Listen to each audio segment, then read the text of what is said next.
आके बिहारी नंदलाल मेरो है श्री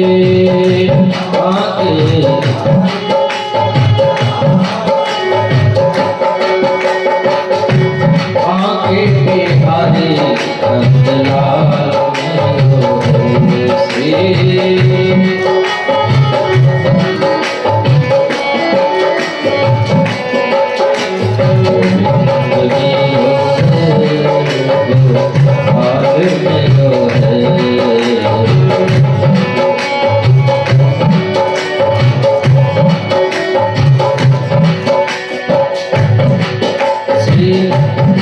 आके बिहारी नंदलाल मेरो है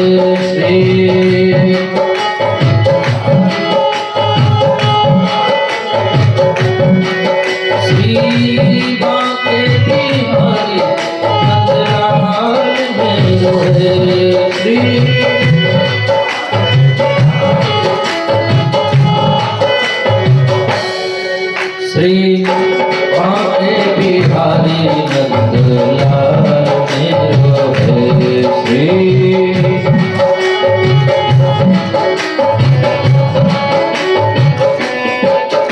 गोविंद मेरो है गोपाल मेरो है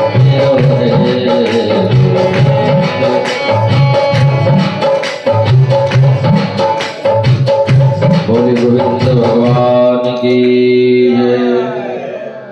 गोविंद मेरो है गोपाल मेरो है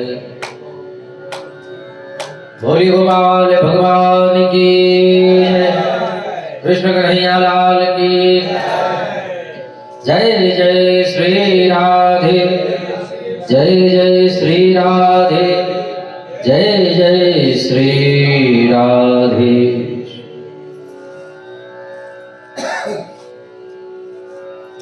कल हम सभी लोग गोवर्धन लीला की कथा श्रवण कर रहे थे।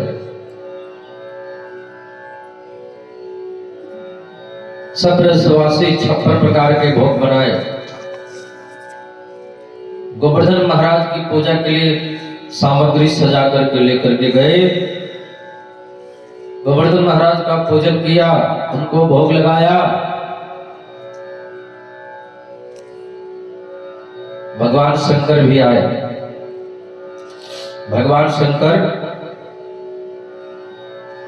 उनके पास एक बूटी है, एक गोली है।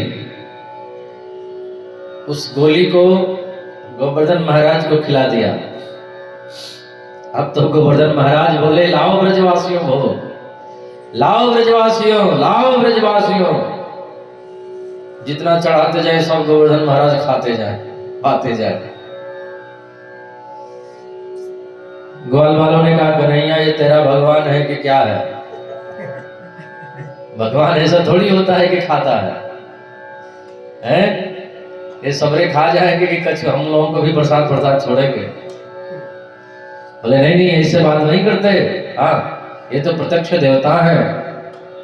गोवर्धन महाराज ब्रजमंडल के प्रत्यक्ष देवता है। बोलिए गोवर्धन महाराज की। नारद जी से नहीं देखा गया। नारद जी पहुंच गए इंद्र के पास में। नारायण नारायण नारायण। इंद्र ने कहा, ये पधारिए भगवान, इस वर्ष हमारी पूजा नहीं हुई। नारद जी ने कहा, अब आपकी पूजा होगी भी नहीं। क्यों? क्योंकि छोटा सा नन्हा सा कन्हैया सबको लेकर के गिरिराज का पूजन करवा रहा है। इंद्र ने कहा, अच्छा उसकी ये मजा, हमारी वजह से इन ब्रजवासियों को भोजन करने को मिलता है, अन्न मिलता है, गायों के खाने के लिए चारा मिलता है, हम वर्षा करते हैं तो वो भी सीमित मात्रा में वर्षा करते हैं तब मिलता है। अब तो असीमित मात्रा में वर्षा करना पड़ेगा। बोलो राधे राधे। अपने गण सांवर्तक नामक मेघ मालाओं को आदेश कर दिया।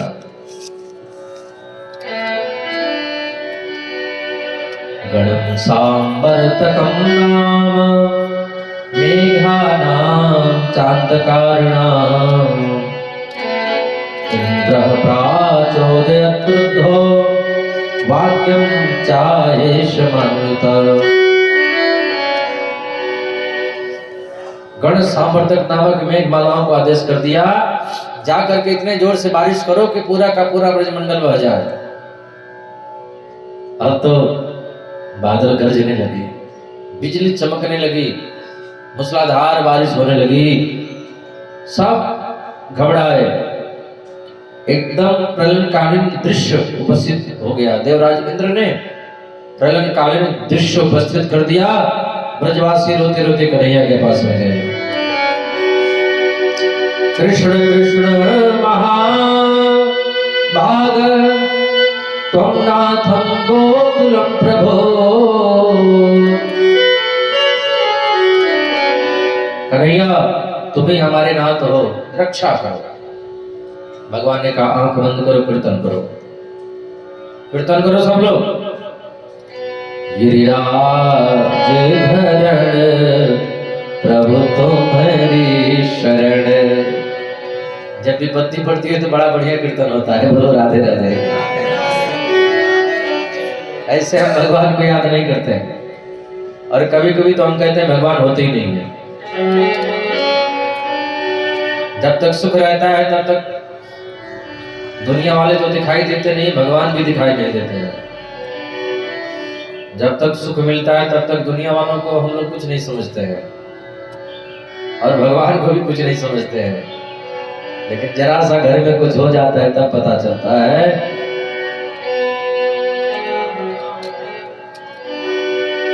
बड़े भाव से कीर्तन कर रहे हैं ब्रजवासी। गिरिराज धरण प्रभु तुम्हारी शरण। गिरिराज धरण प्रभु। सब ब्रजवासी आंख बंद करके कीर्तन कर रहे थे। नेत्र खोल करके देखा, एक अन्य उंगली पर कन्हैया गिरिराज को धारण कर लिए। बोले गिरवरधारी भगवान की। 7 कोस के गिरिराज को 7 दिन के कन्हैया 7 दिन 7 रात्रि पर्यंत एक अन्य उंगली पर धारण करके रखा। मथुरा से भी गोवर्धन की दूरी 7 कोस, वृंदावन से भी 7 कोस, बरसाने से भी 7 कोस। बोलो राधे राधे। और गिरिराज महाराज की परिक्रमा भी 7 कोस की। और हमारे यहाँ दिन भी 7 ही होते हैं, समुद्र भी 7 होते हैं, संगीत के स्वर भी 7 होते हैं।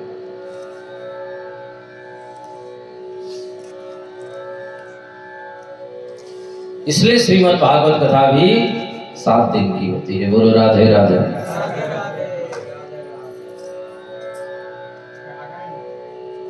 अब इतने जोर से बारिश हुई, इतने जोर से बारिश हुई, पर जल का पता नहीं चला। जल कहाँ गया? एक तरफ अगस्त्य ऋषि जल का पान कर रहे थे। त्रेता युग की घटना है। जानकी जी बोली राम जी से, ऐसा कोई महात्मा नहीं आते जिनको हम भरपेट भोजन करा सके। कोई महात्मा 1 पूड़ी खा के उठ जाते हैं, कोई 2 पूड़ी खा के उठ जाते हैं, कोई 3 पूड़ी खा करके बोलते हैं बस अब नहीं। ऐसा कोई महात्मा हम सोचती हैं आ जाए जिनको हम खूब बना करके भोजन कराएं भरपेट। राम जी ने कहा ठीक है, ऐसे महात्मा से भेंट कराऊंगा कि तुम भी याद रखोगे। और तो कोई नहीं मिला, अगस्त्य ऋषि मिल गए।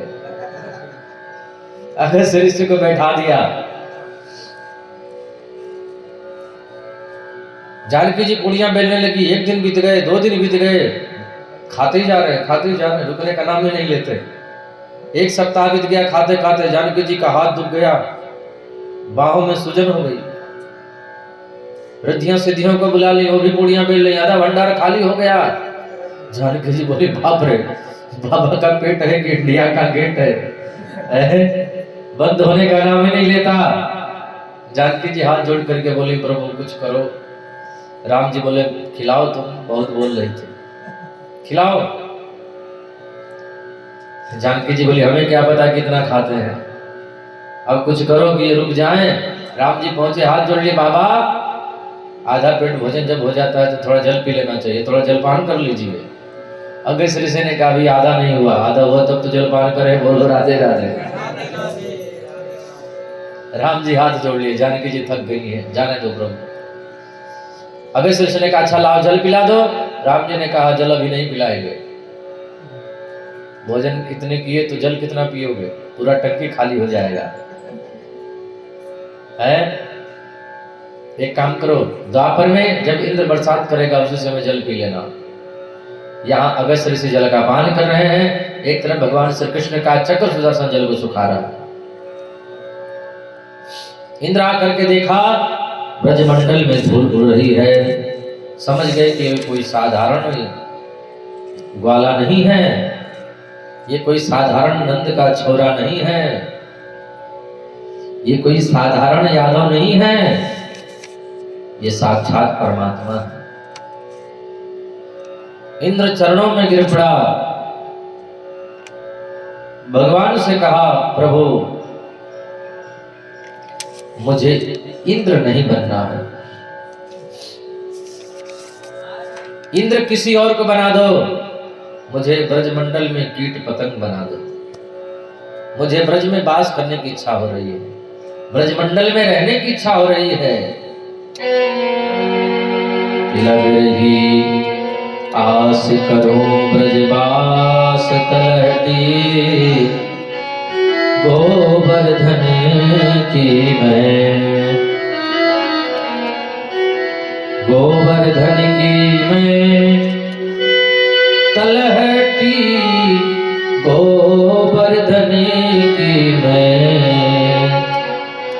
लग रही आस करूं ब्रजवास तलहटी, गोवर्धन की मैं।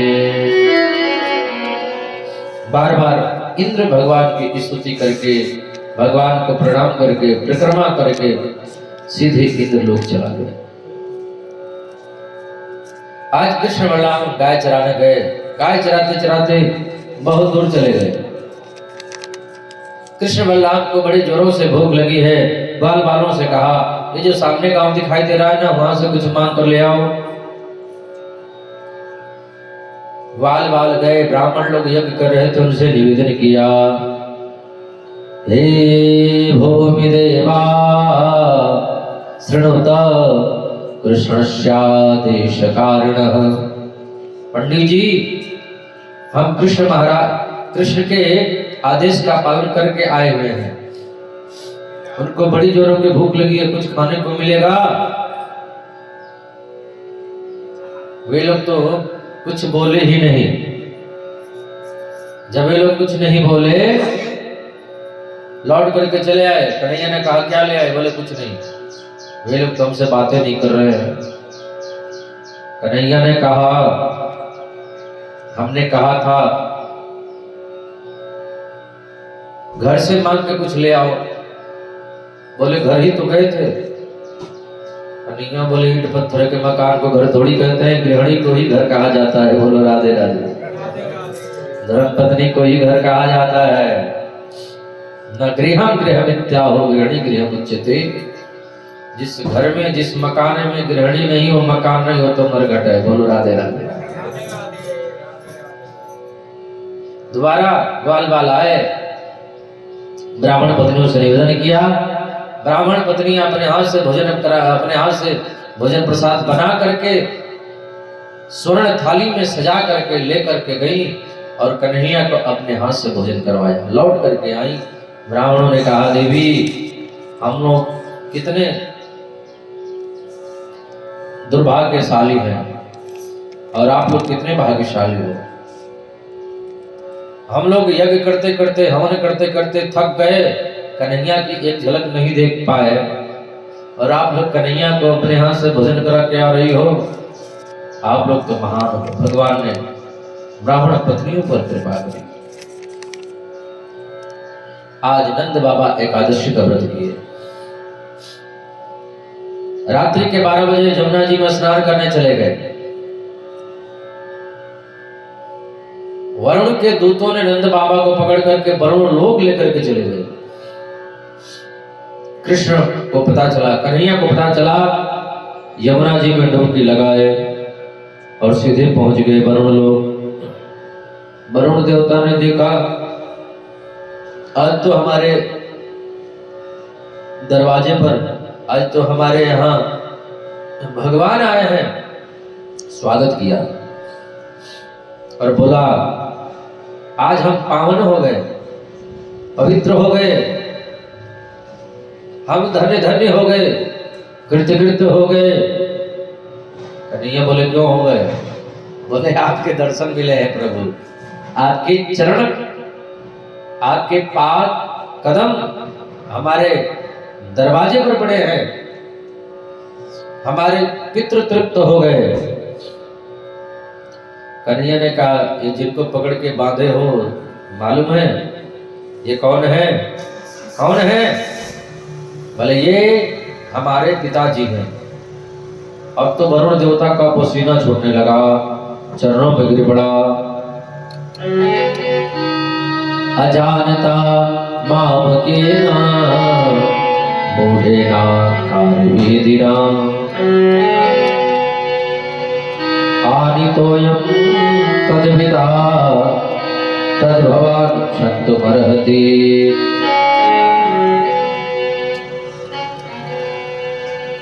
अब वरुण भगवान के चरणों में गिर पड़ा, प्रभु माफ कर दीजिए, क्षमा कर दीजिए, जाने अनजाने में हमसे, हमारे सेवकों से भूल हो गई।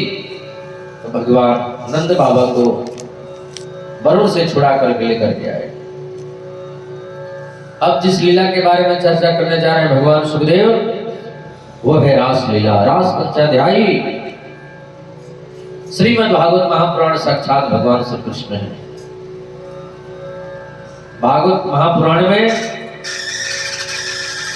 जो दशम स्कंद है, भगवान का हृदय है, उसमें पंचम अध्याय है, भगवान श्री कृष्ण का पंच प्राण है। उसमें जो गोपी गीत है वो मुख्य प्राण है।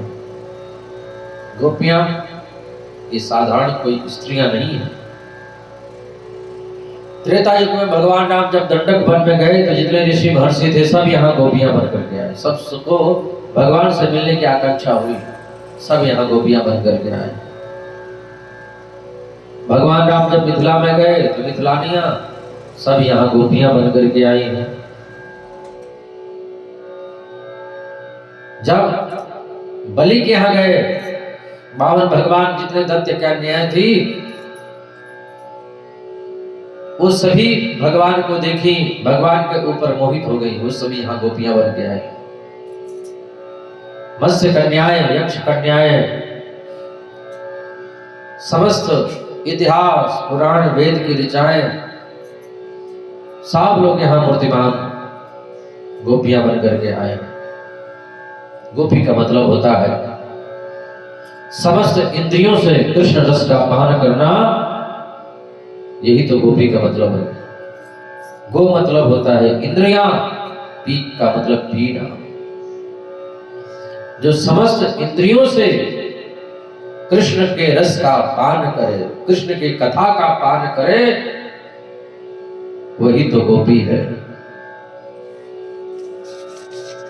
शरद पूर्णिमा के अवसर पर मेरे गोविंद ने परम पावन यमुना के तट पर वृंदावन में यमुना के किनारे कन्हैया ने बंसी को बजाया।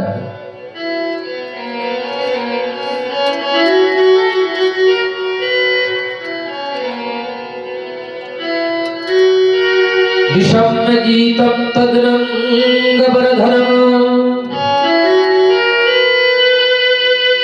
ब्रज स्त्रियः कृष्ण गृहीत मानसा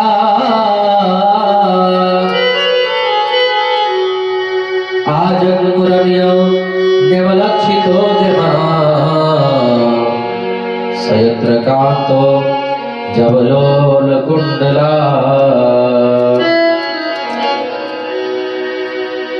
कन्हैया ने जब बंसी को बजाया, गोपियां अपने अपने कार्यों में व्यस्त थी। सब गोपियां अपना अपना काम छोड़ करके दौड़ पड़ी।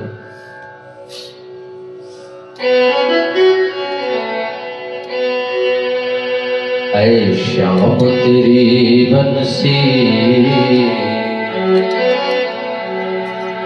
पागल कर जाती है।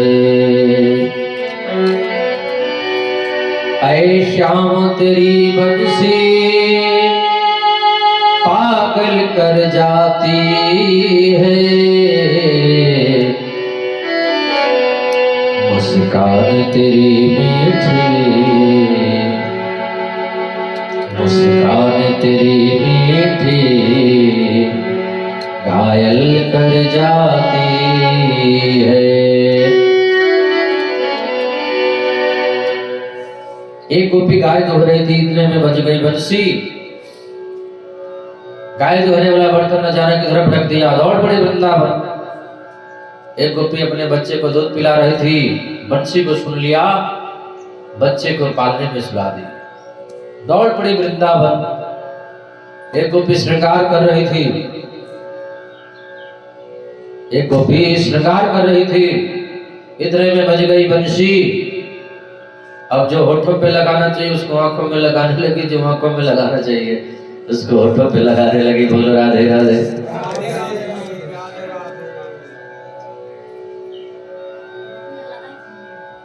दुसह पृष्ठ विरह तीव्रता पदुता शुभा ध्यान प्राप्ता च्युता श्लेष निर्वृत्या क्षीण मंगला। गोविंद से मिलन का जो विरह है बड़ा दुसह विरह है, कष्टदायी विरह है, जिस विरह में समस्त कर्म जल करके भस्म हो जाते हैं।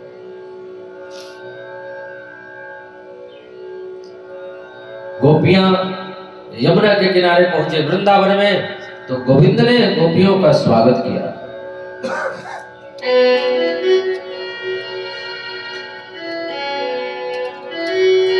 स्वागतम वो महाभाग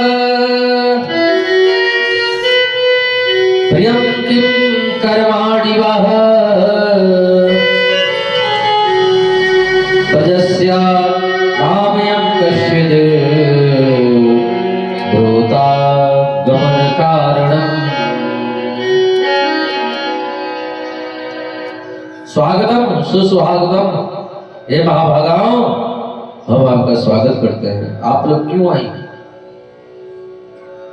गोपियां स्तब्ध और मौन हो गई। पहले तो बंसी बजा करके नाम लेकर के हमको बुलाते हो, और हम आ गई तो पूछ रहे हो क्यों आई हो। कन्हैया बोले लौट जाओ, घर चली जाओ। गोपियों ने कहा गोविंद, घर जाने की बात कहते हो तो चित्त तो आपने चुरा लिया है। हे चित्त चोर, चित्त को तो आपने चुरा लिया है।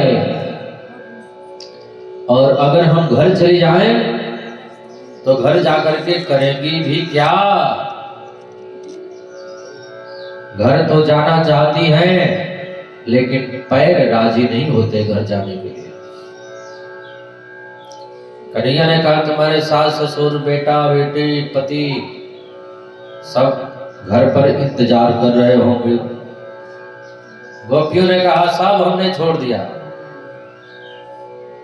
हमको किसी से मतलब नहीं है, सिवाय गोविंद के, सिवाय कन्हैया के दुनिया वालों से कोई मतलब नहीं। हमने सब भोग वासनाओं को छोड़ करके आपके पास आ गए।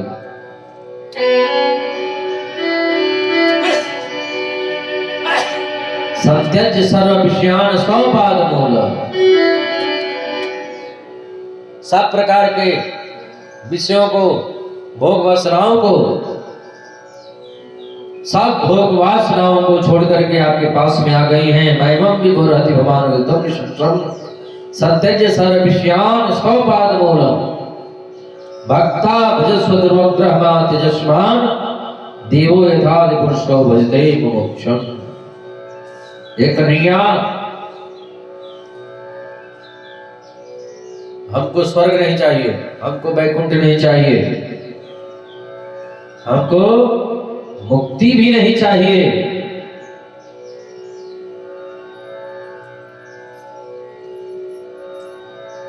हमको ऐसा धर्म भी नहीं चाहिए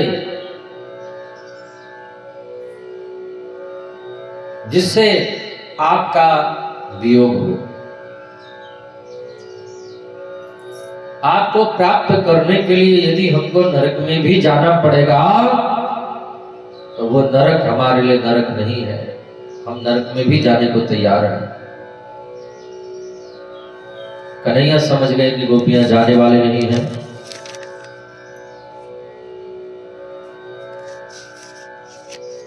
गोविंद ने गोपियों के संग में रास किया। लिखा है दोई दोई गोपी बीच बीच माधव, दोई दोई गोपियों के बीच में कन्हैया है, रास रचा रहे हैं। जैसे ही गोविंद ने गोपियों के संग में रास किया तो गोपियों को आ गया अभिमान। जब गोपियों का अभिमान आया तो कन्हैया राधा रानी को लेकर के अंतर ध्यान हो गए। अब गोपियां ढूंढने लगी, कहाँ हो कन्हैया, कहाँ हो केशव, कहाँ चले गए। थोड़ी दूर कन्हैया गए तो राधा रानी को भी थोड़ा मान हो गया।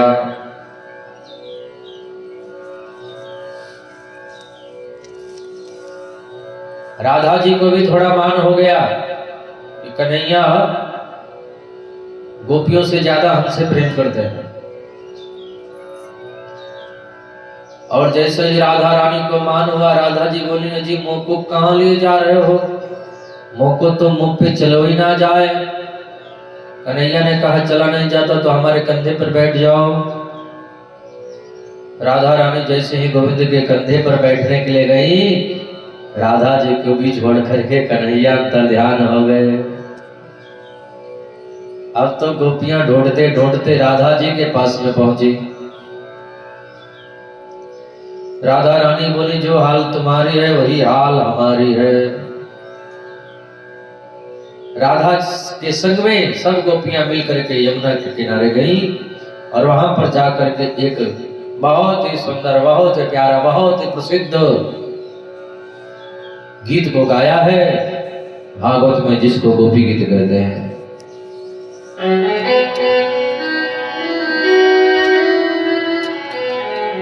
जयति तेधिकम् जनमना व्रजा शायत इंदिरा शाश्वतत्रयी दयित दृश्यता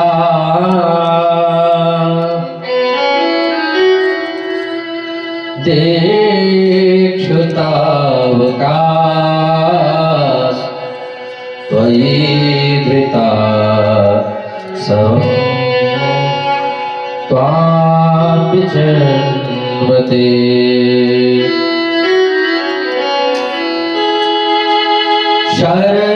शरदुदासे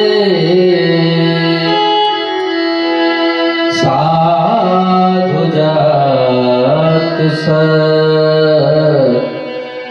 सरसिजो दरा श्रीमुषा दृशा।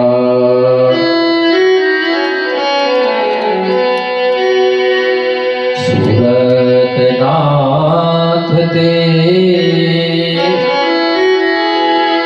अशुल्क दासिका वरद दीन तो नेह किं बध।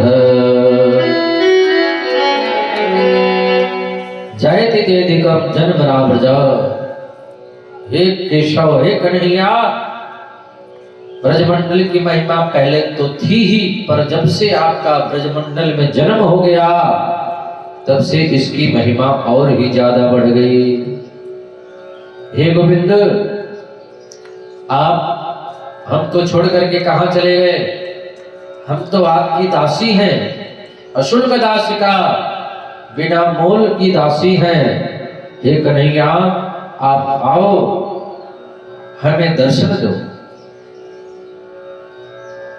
आपको ऐसे ही विरह रूपी अग्नि में जला करके, तड़फा करके मारना था, तो आपने विष से, जहर से हमको बचाया क्यों? कालिया नाग को यमुना जी से निकाल करके बाहर भेजा क्यों? जंगल में एक बार आग लग गई तो उसी आग में जल करके मर जाने देते, तो अग्नि का पान क्यों किया? गोपियां रोने लगी, काफी रुदन करने लगे जब गोपियां, तो उन गोपियों के मध्य में कृष्ण प्रकट हो गए। बोल कृष्ण कन्हैया लाल की।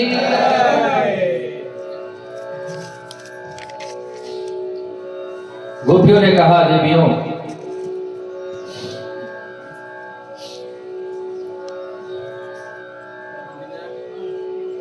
कन्हैया ने कहा, देवियों, मैं आपको बता नहीं सकता, आपकी बराबरी कौन कर सकता है? आप लोगों ने जो त्याग किया है, आप लोगों में जो वैराग्य है, वो त्याग और वैराग्य तो किसी में नहीं है। अब हम आप लोगों के संग में महाराज करेंगे। कन्हैया महाराज करने को तैयार हुए, सही वहां काम देवा गए। कन्हैया ने कहा, आपका परिचय? बोले, हम काम है, यहां क्यों आए? यहां किस लिए आए?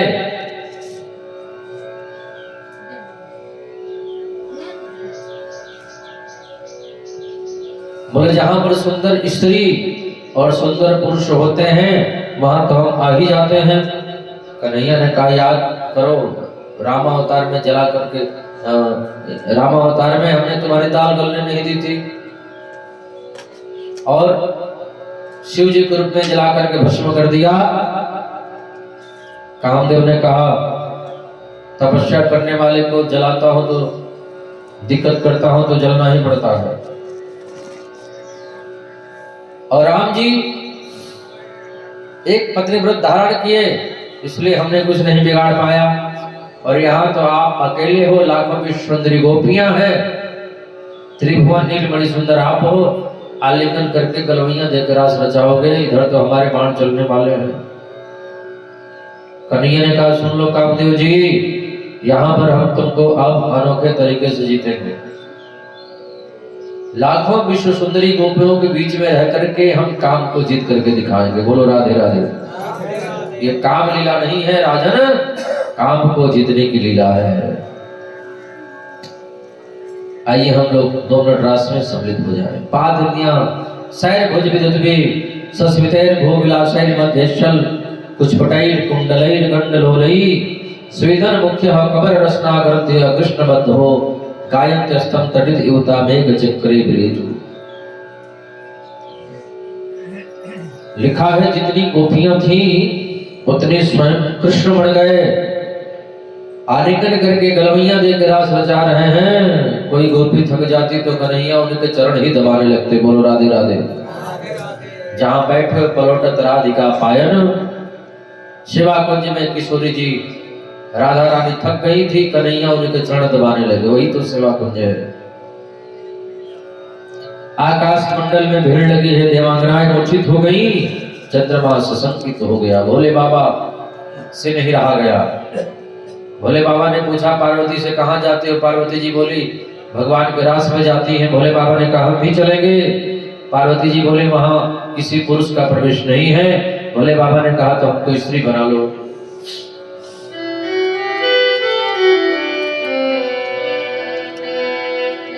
एक दिन वो भोले भंडारी बन करके ब्रज नारी वृंदावन आ गए हैं, वृंदावन आ गए हैं।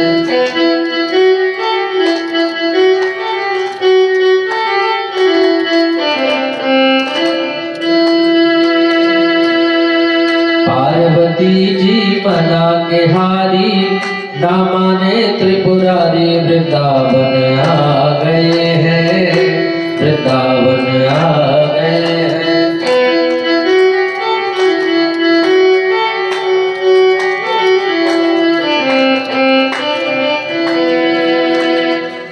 भगवान शंकर आए, गोपी बन करके भीतर जाएंगे। कन्हैया ने कहा पहले प्रेम सरोवर में डुबकी लगाओ। जैसे ही भोले बाबा प्रेम सरोवर में डुबकी लगाए, भोले बाबा तो नथनिया वाले गोपी बन गए। बोले गोपेश्वर महादेव की। कभी कभी शाम को भोले बाबा सजते हैं, रास के भाव में रहते हैं साड़ी पहन करके। ब्रजमंडल के प्रत्येक गांव में शंकर जी का वास है।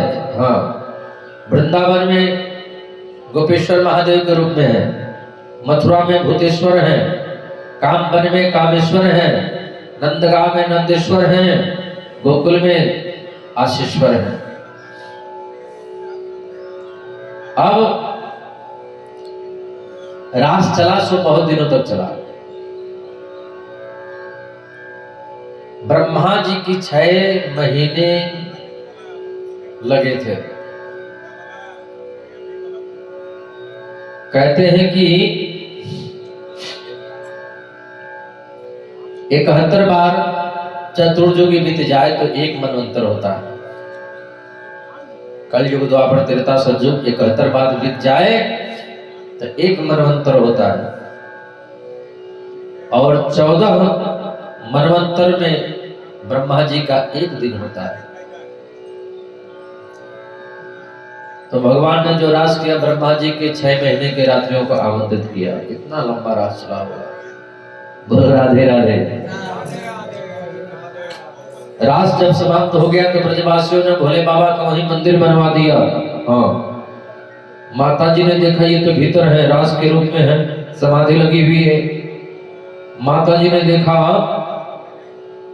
कि भोले बाबा भीतर गए और पुरुष से स्त्री बन गए, और कहीं मैं भीतर गई स्त्री से पुरुष बन गई, तो इसलिए पार्वती जी बाहर खड़ी है, भोले बाबा भीतर हैं।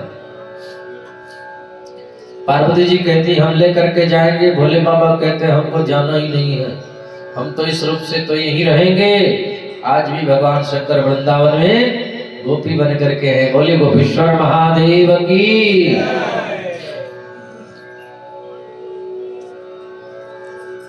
इधर नारद जी पहुंच गए कंस के पास में, और कंस से बोले राजन, कृष्ण बलराम को कब मारोगे? कंस ने कहा मैं कौन होता हूं मारने वाला? बोले कृष्ण बलराम वही तो है आपके दुश्मन, कैसे मारेंगे? नारद जी ने कहा मथुरा में धनुष यज्ञ के मेले का आयोजन करो, अक्रूर जी को भेज दो ले आने के लिए। अक्रूर जी कन्हैया के काका जी लगते हैं, तो अक्रूर जी के साथ आने में कन्हैया को कोई रोकेगा ही नहीं। हाँ, ये बात तो ठीक है। अब सीधे नारद जी आ गए कन्हैया के पास में, और कन्हैया से बोले प्रभु दुष्ट कंस को कब मारोगे? मैं तो कुछ भी सुनना नहीं चाहता, आपके हाथों कंस को मरा हुआ देखना चाहता हूं, कंस मर जाए बस, हम यही चाहते हैं। कन्हैया बोले वहां क्या भूल करके आए हो? वहां क्या बोल करके आए? वहां उनको उसको मेरा इशारा कर दिया और मुझे उसका इशारा कर रहे हो, और डेट दोनों को परसों की दे दी है। नारद जी ने कहा कन्हैया एक बात बताओ, चाहे आग के पास में हम जाए, चाहे हमारे पास में अग्नि आए, जलना तो हम ही को है। चाहे आप कंस के पास में जाओ, चाहे कंस आपके पास में है, मरना तो उसी को है। बोलो राधे राधे। इधर कंस ने अक्रूर जी को बुलवाया अक्रूर जी आए, क्या आज्ञा है राजन?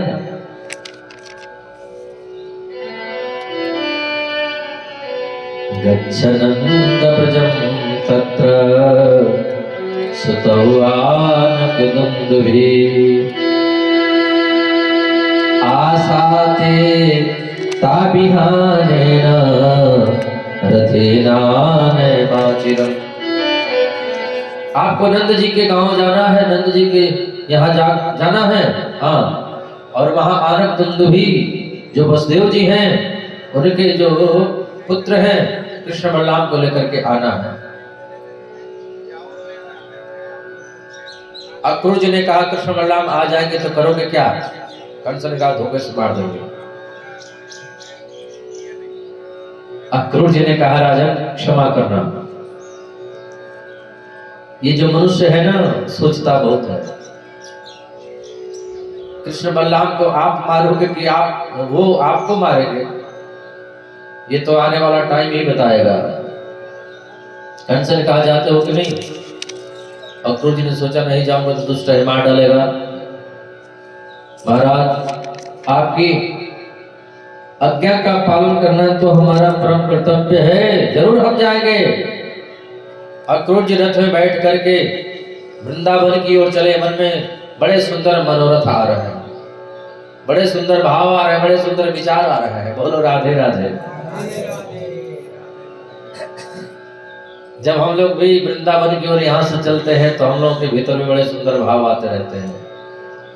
आज हमने कौन से ऐसे पुण्य कार्य किए हैं, कौन से पुण्य कर्म किए हैं, जब वृंदावन जाएंगे कन्हैया का दर्शन करेंगे, बांके बिहारी जी का दर्शन करेंगे। बोले बांके बिहारी लाल की।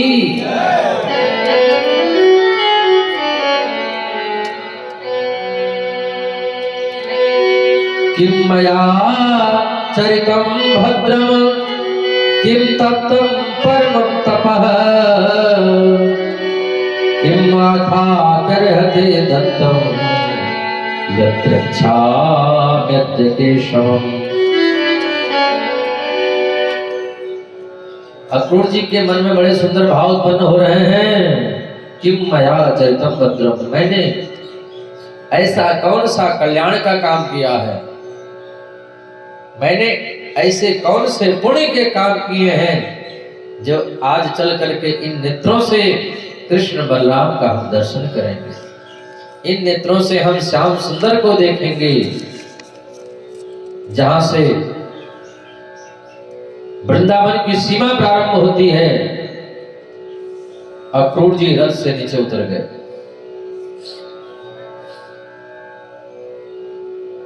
साष्टांग दंडवत करते हुए जा रहे हैं।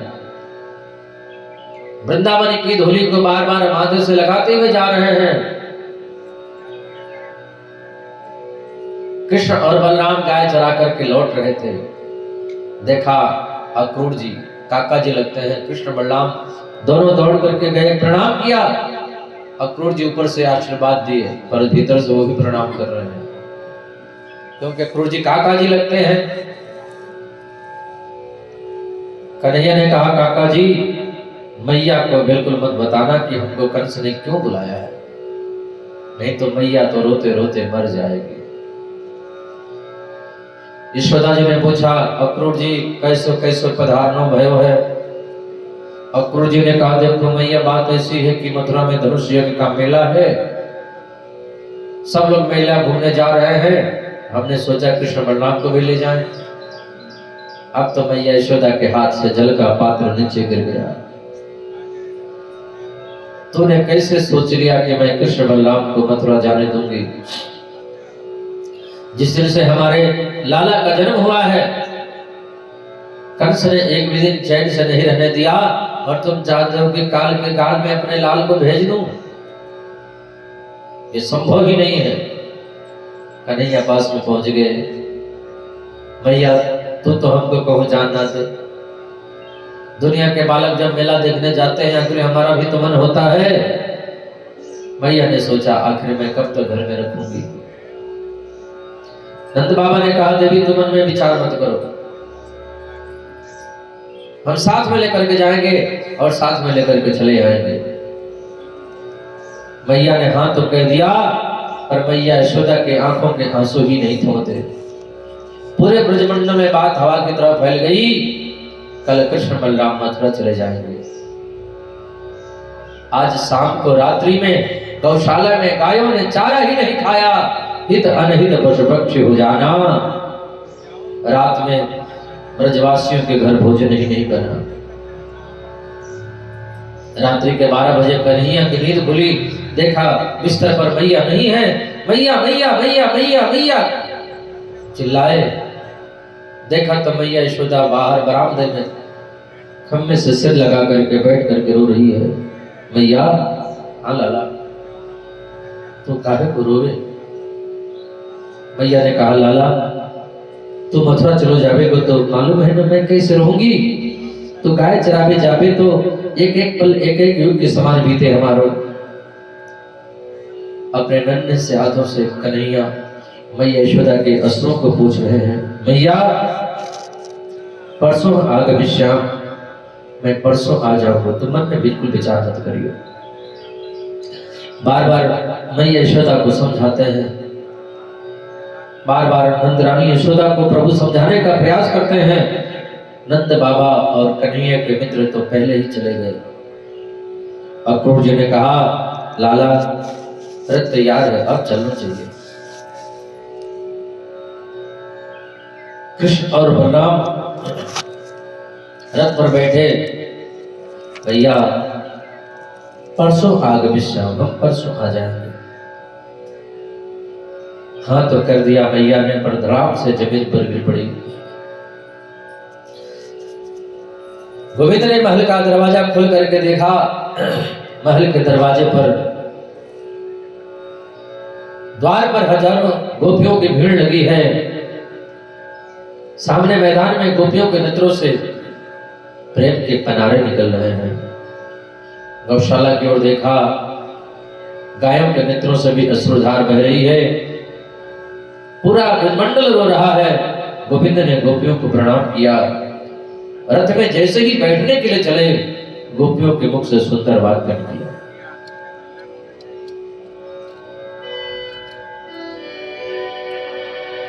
अहो विधाता स्तवन क्वचित्या, संयोज मैत्र्या प्रणयेन देहिना, तास्या कृतार्थान शपातकं विक्रीडितं तिर्भक्चेष्टितं यथा। अरे विधाता, तुम्हारे हृदय में जरा भी दया नहीं, जरा भी करुणा नहीं है। पहले तुम जीव का संयोग करते हो, मिलने से पहले उसका वियोग कर देते हो। ये आदत तुम्हारी क्यों है? तुम्हारा विचार अर्भक यानी बच्चों जैसा है।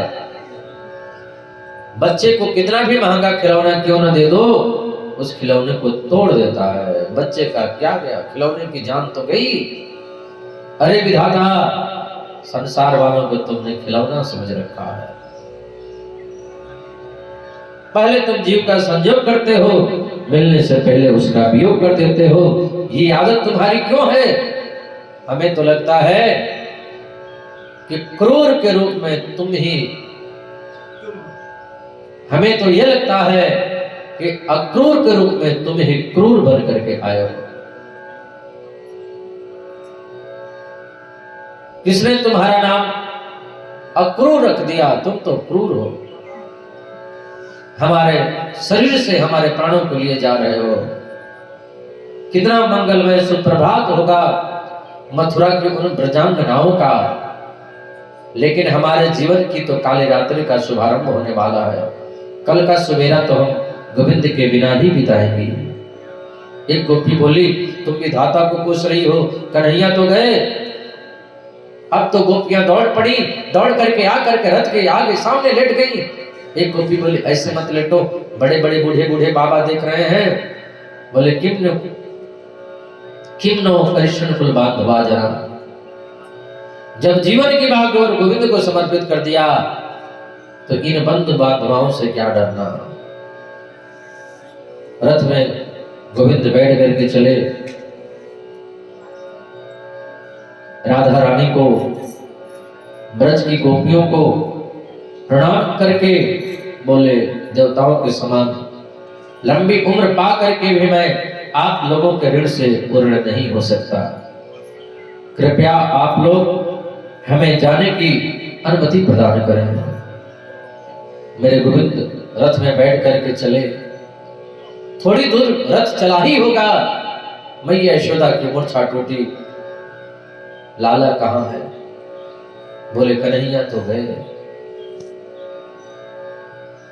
अब तो बूढ़ी मैया रथ के पीछे पीछे दौड़ती हुई आ रही है। अरे सुनो तो सही, एक क्षण के लिए रथ को रोको। अरे एक सुनो तो सही।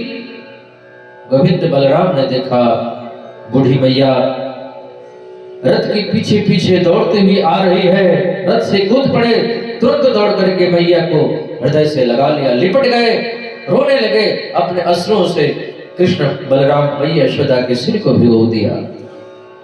मैया भी रो रही है, कृष्ण बलराम भी रो रहे हैं, पूरा ब्रह्मांड रो रहा है, पशु पक्षी सब रो रहे हैं।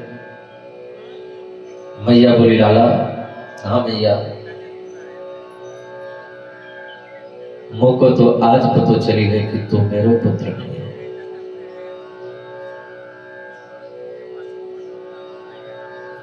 वो तो अक्रूर ने बताया कि तू तो देवकी का पुत्र है। मेरा क्या अधिकार जो मैं तुम्हें रोकने का प्रयास करूं। मैं तो सिर्फ तुमसे निवेदन कर सकती हूं। कन्हैया रोने लगे, भैया बस अब मत बोलो। नहीं लाला, मैंने तुम्हें एक बार मिट्टी की मटकी फोड़ने की वजह से ओखल में बांध दिया। हो सके तो इस बात को याद मत करना गोविंद, हो सके तो इस बात को भूल जाना।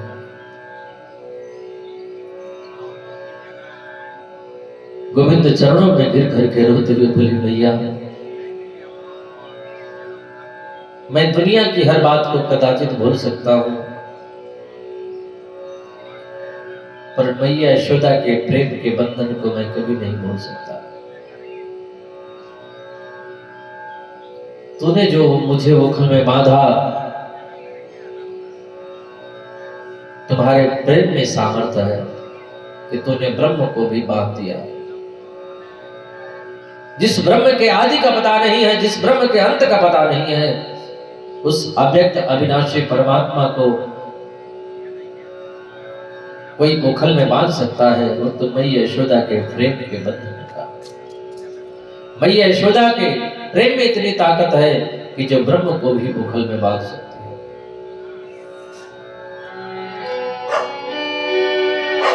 न चांतर न बहिर्यस्य न पूर्वं नापि चापरं पूर्वापरं बहिष्यात्तर जगतो यो जगच्चय तन्मत्वात्मजं व्यक्तं मर्त्यलिङ्गमधोक्षजं गोपिको लोकुले दाम्ना बबन्ध प्राकृतं यथा।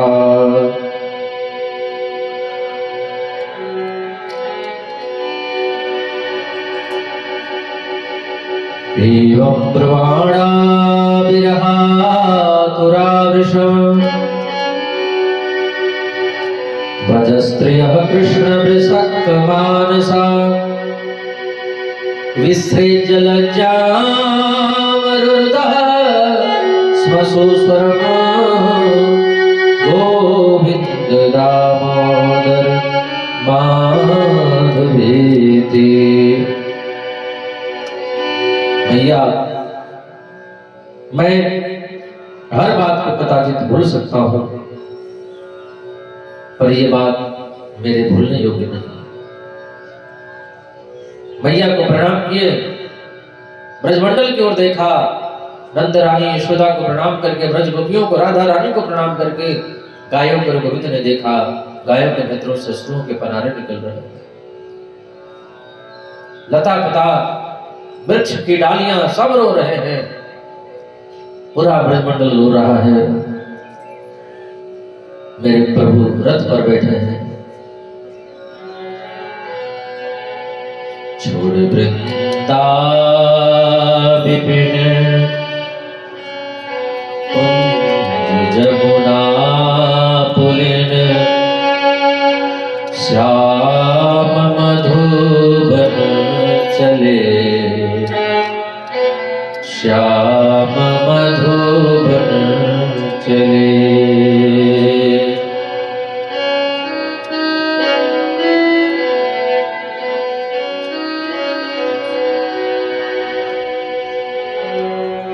गोविंद रथ पर बैठ करके चले। जब रथ चलने को तैयार हुआ,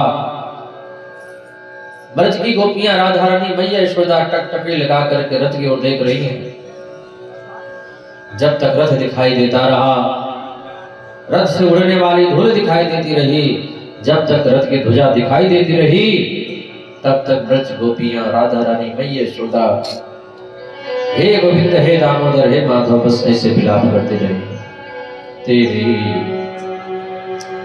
अखियां हैं जादू भरी, बिहारी जो मैं कब से खड़ी, तेरी अखियां हैं जादू भरी। सुन लो मेरे श्याम सलोना, तूने ही मुझ पर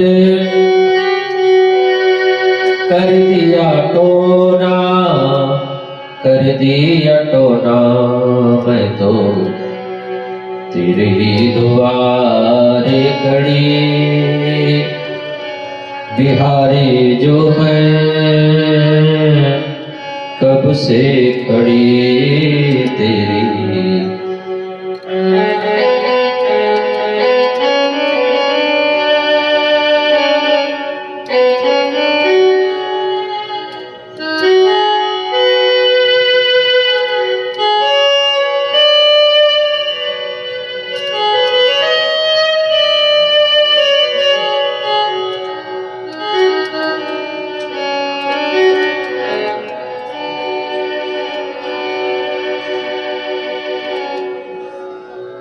कन्हैया रथ में बैठ करके चले। संग में अक्रूर जी भी हैं। यमुना जी में स्नान किए प्रभु। अक्रूर जी को अपना स्वरूप प्रभु ने दिखाया। मथुरा पहुंचे हैं। अक्रूर जी कन्हैया को ठहरा करके अपने घर चले गए। कन्हैया के संग में छोटे छोटे ग्वाल बाल भी हैं। कंस का एक धोबी। कन्हैया ने निवेदन किया, मामा जी हमें भी कपड़े दे दो, हम भी पहनेंगे। धोबी को तो पता था कि ये दोनों यहाँ आए हैं, 2-4 दिन के मेहमान हैं, महाराज कंस इनको जल्दी ही मारने वाले हैं। धोबी ने डांट करके कहा, हमें पता है आप लोग कितने दिन के मेहमान हो। छोटे छोटे नन्हे नन्हे सखा चल रहे थे। ग्वाल वालों ने कहा, कन्हैया जरा अपना पुतना वाला हाथ दिखा दो इनको। हाँ, कन्हैया ने ऐसा चाटा लगाया कि धोबी का गोविंदाय नमो नमः। पोटरी छोड़ करके सभी ग्वाल बाल पोटरी उसकी गठरी पोटरी छीन लिए, खोल करके उसमें जितने वस्त्र से सब लेकर के पहन लिए।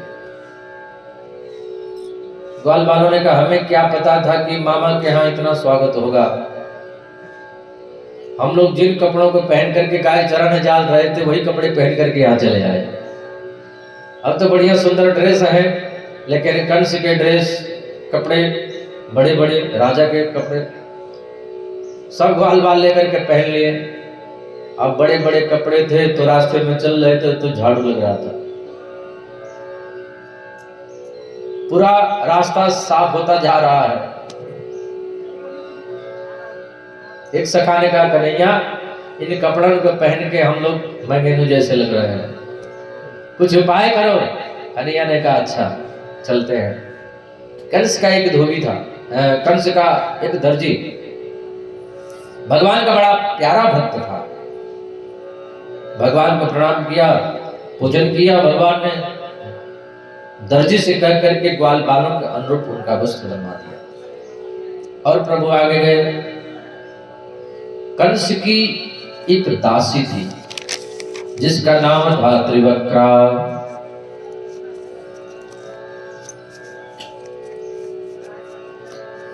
तीन जगह से टेढ़ी थी।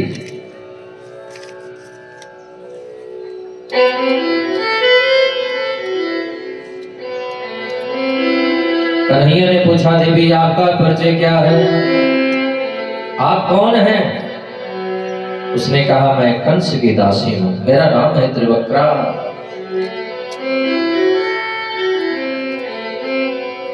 मेरे चेहरे को देख करके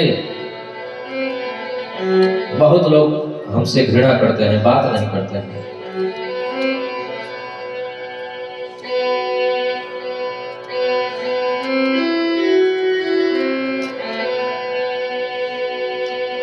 दास्यस्महं सुंदर कंस सम्मता त्रिवक्रनामायने लेपु कर्मणि मदभावितं भोजपतेरतिप्रियं विनायवां पुण्यतमस्तु दर्हति।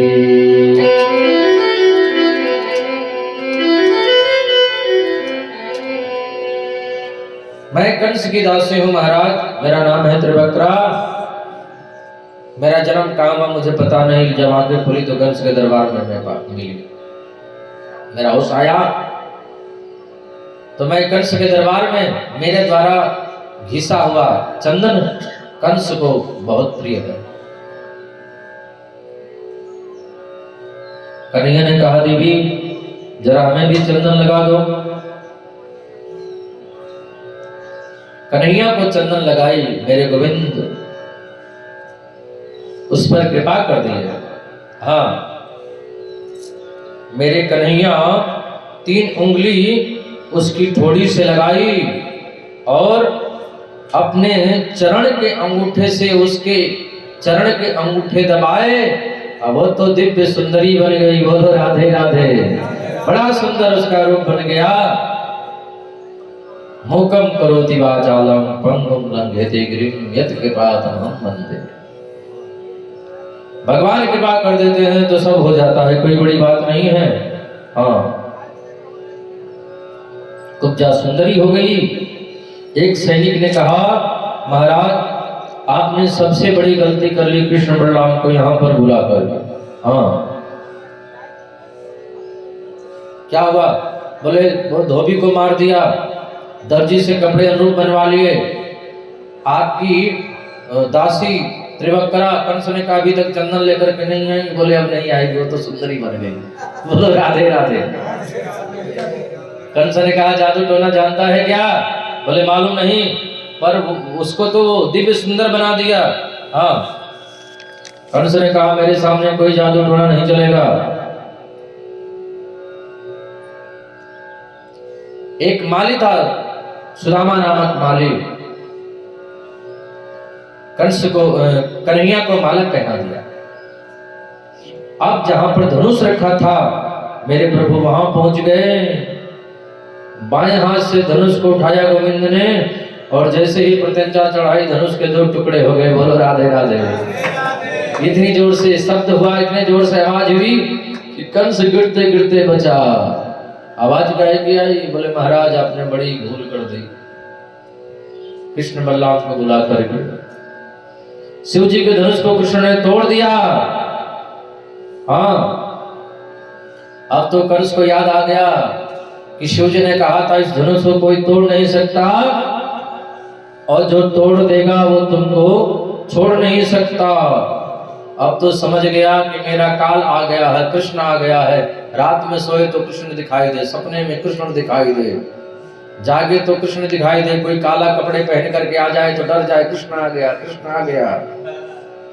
इतना डर गया, सैनिकों ने कहा महाराज आप ज्यादा मत डरो, आपको डरने की जरूरत नहीं है। क्यों?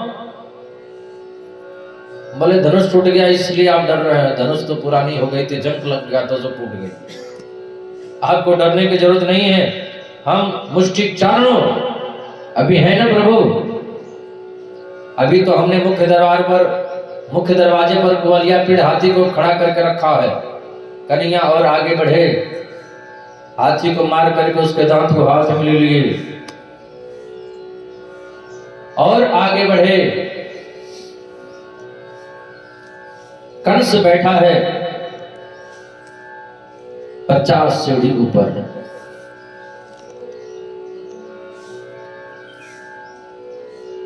कंस के पास कन्हैया पहुंच गए।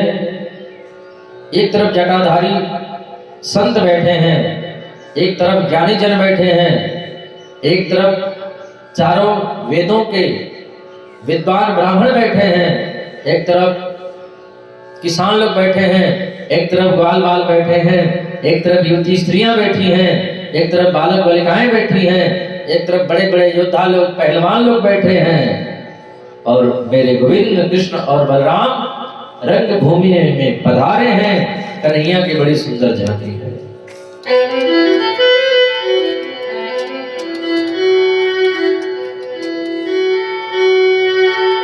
जाकी रही भावना जैसी, प्रभु मूरत देखे तिन तैसी,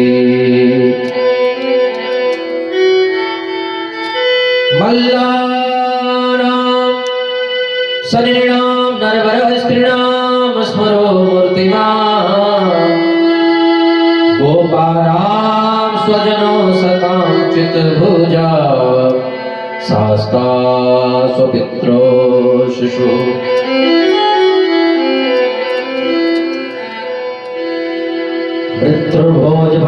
भोजपतिर्विराड विदुषां तत्त्वं परम योगिनां, कृष्णेनां परदेवतीति विदितो रंगं गतः साग्रजः।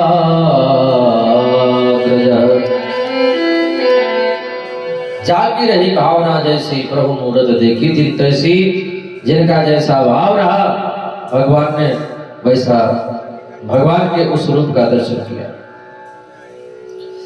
कंस ने कहा यानी कि तुम ऊपर चले आए, मुष्टिचारणों। कन्हैया ने मुष्टिचारणों का भी कल्याण कर दिया। गोविंद ने कहा अब यहाँ आपको बचाने वाला कोई नहीं है प्रभु, एक काम करो मामा, अब मुझे देखो, ध्यान से मुझे देखो, आपके सामने परमात्मा ब्रह्म खड़े हैं। तुम कितने भाग्यशाली हो कि तुम्हारे पास चल करके खुद परमात्मा है। बड़े बड़े ऋषि महर्षि महात्मा तपस्या करते करते थक जाते हैं, अंत में भगवान का नाम नहीं आता है और आपके सामने परमात्मा खड़े हैं।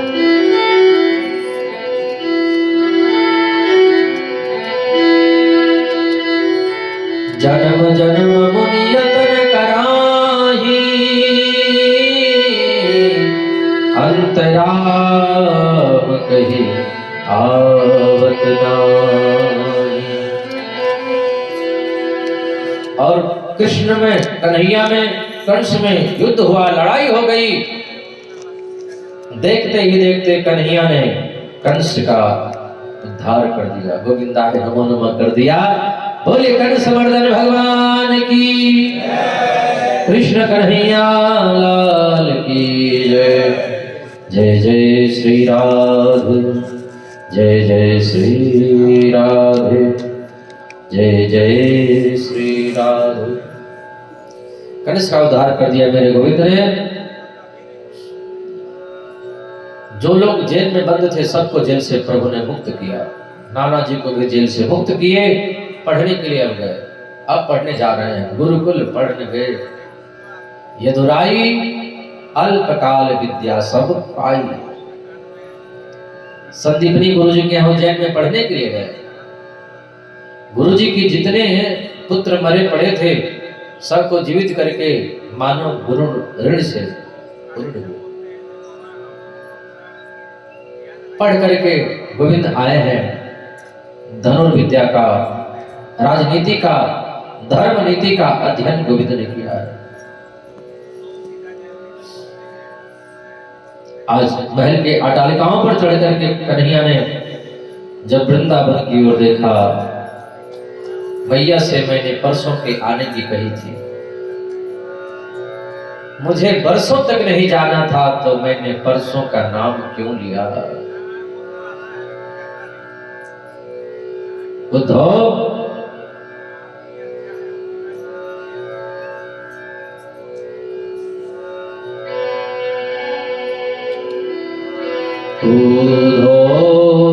ब्रज मुहि विशरत नाहि, अंश सुता को सुंदर कलरव और कुंजन की छाही,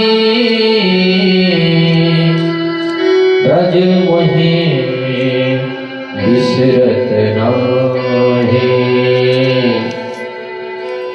उद्धव, मुझे ब्रज की याद सताती है।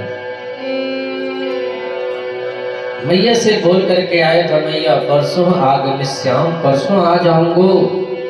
मुझे बरसों तक नहीं जाना था तो परसों का नाम क्यों लिया। इस मथुरा में हमको कोई कमी नहीं है, सोने की नगरी है। यह मथुरा कंचन की नगरी, मणि मुक्ता जही नाही।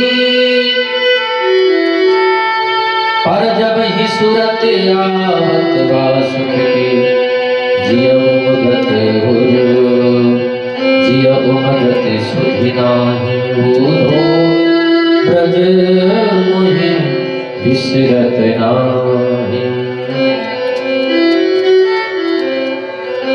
उद्धव जाओ, मैया से कह देना मैया मेरी याद न करे। मुझे मैया की याद आती है इसलिए कि मैया मेरी याद करती है। जा करके कह देना मैया रोवे नहीं, याद नहीं करेगी।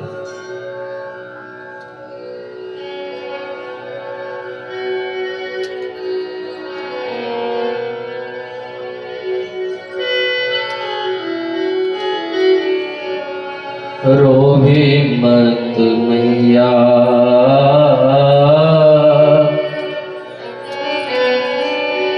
रोवे मत मैया,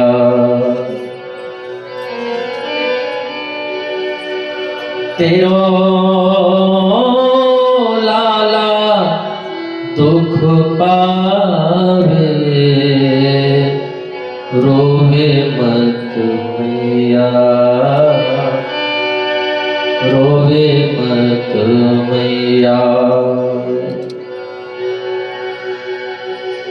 तेरो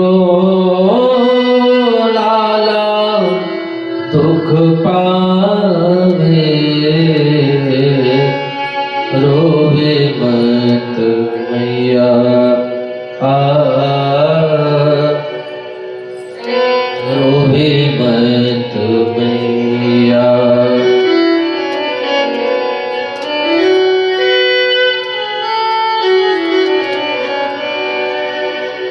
उद्धव जाओ वृंदावन। उद्धव जी ने कहा मैं गोपियों को कैसे समझाऊंगा, गंवार गोपियों को कैसे मैं समझाऊंगा। मेरी भाषा को वो गंवार गोपियां कैसे समझेंगी। जब मैं वेद वेदांत का बखान करूंगा, गीता उपनिषद का वर्णन करूंगा, वेदांत की भाषा बोलूंगा, गंवार गोपियां क्या समझेंगी?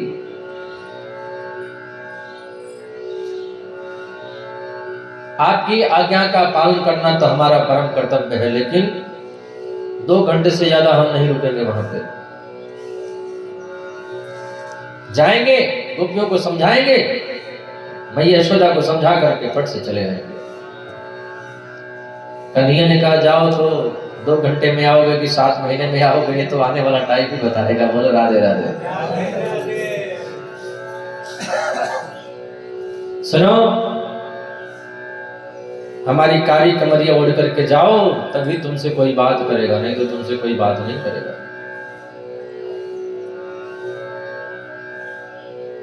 उद्धव जी कारी कमरिया ओढ़ करके गए।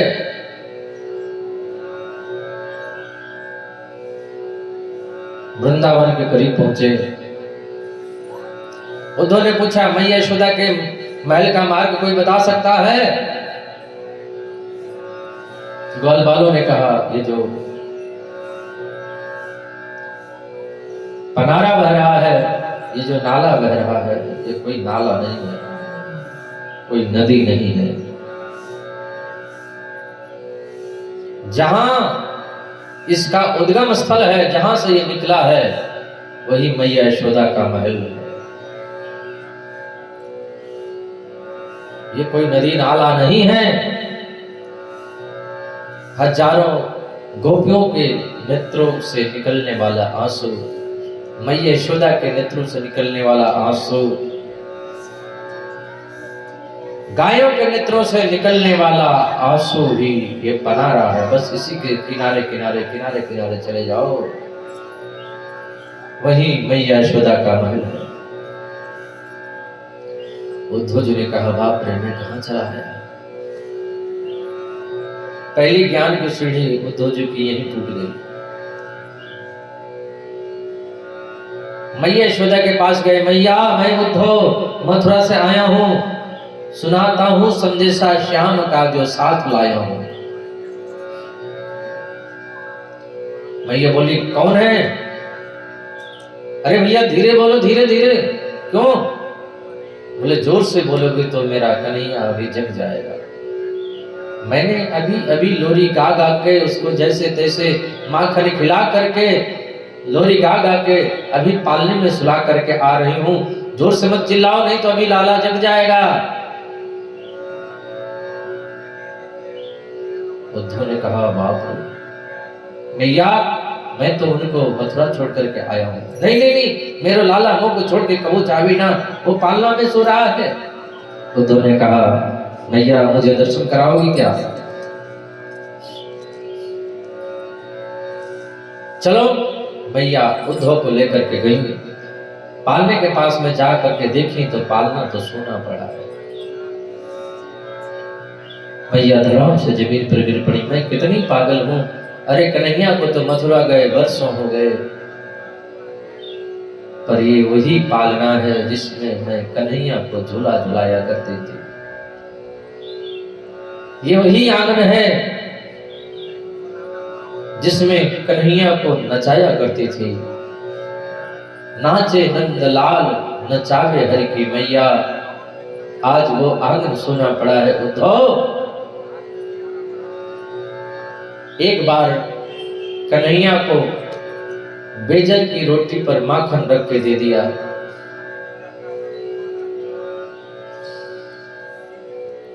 ऊपर से उड़ता हुआ कौवा आया, माखन रोटी लेकर के चला गया। कन्हैया मचल गए। मैं तो वही माखन रोटी लूंगा, भले ही मुझे कौवे से युद्ध क्यों न करना पड़े।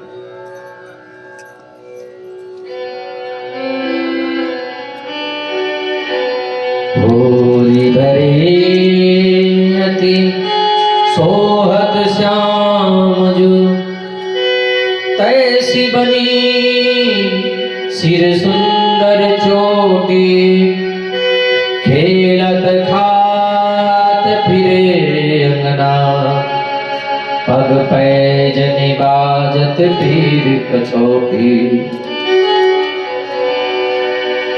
वाछन को रस खान बिलोकत,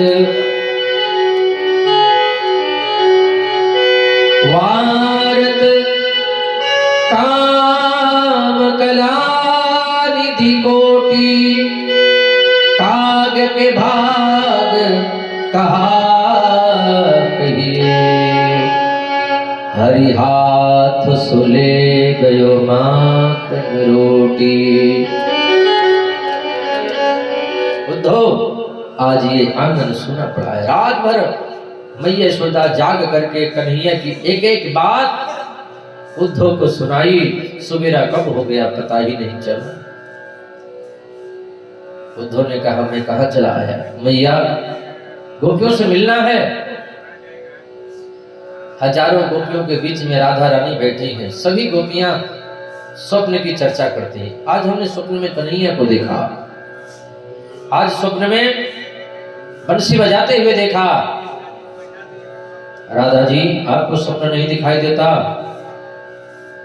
राधा जी बोली हमको स्वप्न नहीं आता। क्यों?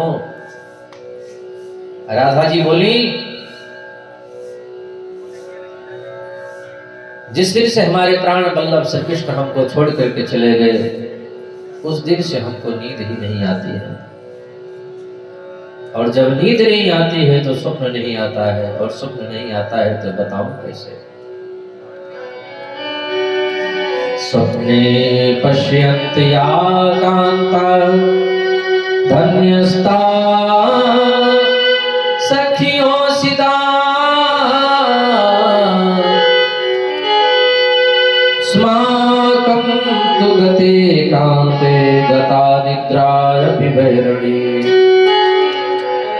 एक भौरा आया, भ्रमर गीत कहते हैं। मधुपति तव बंधो मास्पृशांघ्रिं सपत्न्या, कुछ विललित माला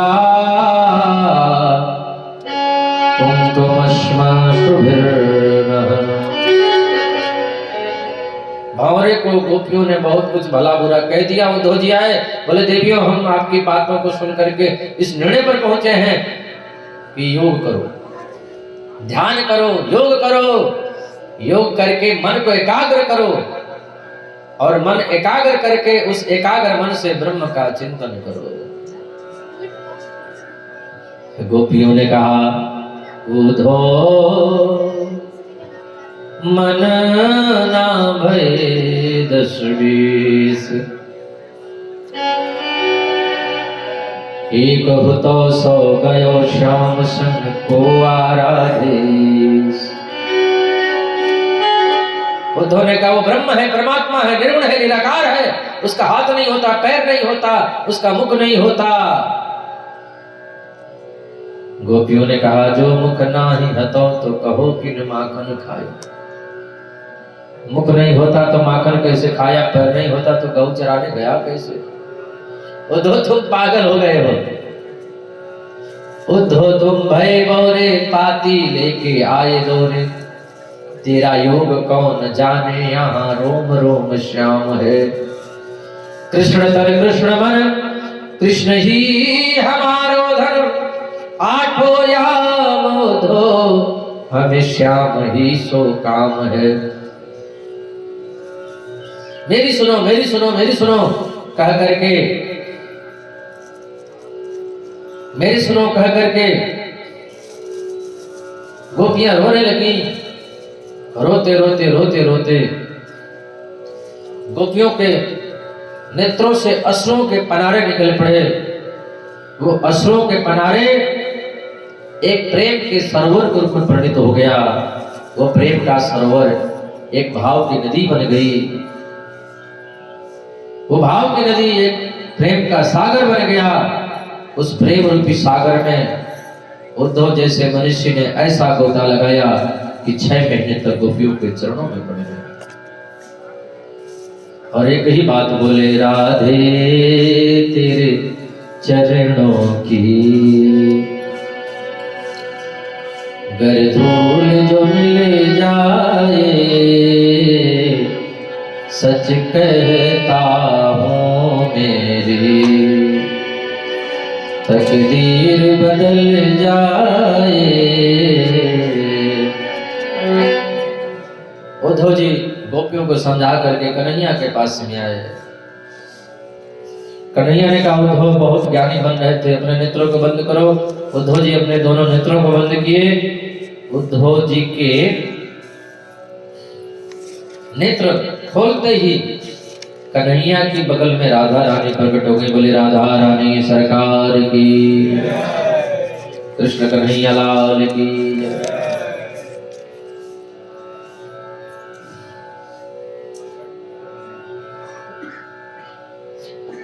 अब मेरे प्रभु जरासंध ने मथुरा को घेर लिया, प्रभु द्वारिका गए, द्वारिका बसा लिए। बलराम जी का विवाह रेवत नामक राजा उनकी पुत्री रेवती से हुआ। अब कन्हैया की शादी होनी चाहिए। राजा से भीष्म को नाम, भीष्मक राजा कुंदनपुर के अधिपति हैं, 5 पुत्र हैं, एक बेटी जिनका नाम है रुक्मणी। रुक्मणी जी चाहती हैं कि मेरी शादी कन्हैया से हो। भाभी जी से बोली, भाभी जी ने कहा पत्र लेकर के कन्हैया को भेज दो। पंडित जी पत्र लेकर के कन्हैया को दिए। महारानी रुक्मणी पूजन करने के लिए जा रही हैं मंदिर में, बस वही कन्हैया आ गए। पूजन करें रुक्मणी मैया, जय जय गिरिवर राधे किशोरी, जय महेश चंद्र चकोरी। नमस्ते त्वाम्बिके भिक्षं स्वसंतानयुतां शिवा, भूयात् पतिर्मे भगवान् कृष्णस्तदा कृष्णस्तदन्मोदिता। उसी बीच में कन्हैया आए, रुक्मणी का हाथ पकड़ करके रथ में बैठा लिए, लेकर के चले गए। फिर बाद में बड़े धूमधाम से रुक्मणी और कृष्ण का विवाह हुआ। तो आइए हम लोग भी थोड़ा विवाह में सम्मिलित हो जाए। शादी में विवाह में लोग नाचते हैं, झूमते हैं, तो थोड़ा हम लोग भी शादी में नाच लें। आज भगवान की शादी है।